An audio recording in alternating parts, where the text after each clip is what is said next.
ಗಣಪತಯೇ ನಮಃ. ಶ್ರೀ ಗುರುಭ್ಯೋ ನಮಃ. ಹರಿ ಓಂ. ನಮಸ್ಕಾರ. ಓಂ ಸ್ಥೂಲಾಯ ನಮಃ. ಭಗವಂತ ಎಲ್ಲರಿಗಿಂತಲೂ ಎಲ್ಲಕ್ಕಿಂತಲೂ ಅತ್ಯಂತ ದೊಡ್ಡವನಾಗಿದ್ದಾನೆ. ಸರ್ವಶ್ರೇಷ್ಠನು ಭಗವಂತ.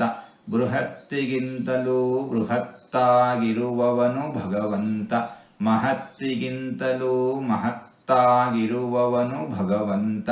ಅನಂತ ಕಲ್ಯಾಣ ಗುಣ ಪರಿಪೂರ್ಣನು ಭಗವಂತ. ವಿಶ್ವವನ್ನೇ ಆವರಿಸಿರುವವನು ಭಗವಂತ.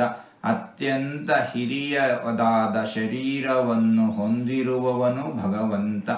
ಇಂತಹ ಭಗವಂತನನ್ನು ಸ್ಥೂಲಾಯ ನಮಃ ಎಂಬುದಾಗಿ ವಿದ್ವಾಂಸರು ವರ್ಣಿಸುತ್ತಾ ಇದ್ದಾರೆ. ಹೀಗೆ 4-6 ತೊದಲು ಮಾತುಗಳನ್ನು ಆಡಿದ್ದೇನೆ. ಇದರಲ್ಲಿ ಏನಾದರೂ ತಪ್ಪುಗಳು ಇದ್ದರೆ ಆ ತಪ್ಪುಗಳನ್ನು ಬಿಟ್ಟು ಒಳ್ಳೆಯದು ಅಂತ ಏನಾದರೂ ಇದ್ದರೆ ಆ ಒಳ್ಳೆಯದನ್ನು ಮಾತ್ರ ಸ್ವೀಕರಿಸಬೇಕು ಅಂತ ಹೇಳಿ ಪ್ರಾರ್ಥನೆ. ಈ ನುಡಿಗಳನ್ನೆಲ್ಲ ಆಡಿಸಿದ ಭಗವಂತನಿಗೆ ಸರ್ವವೂ ಸಮರ್ಪಿತ. ಸರ್ವಂ ಶ್ರೀಕೃಷ್ಣಾರ್ಪಣಮಸ್ತು.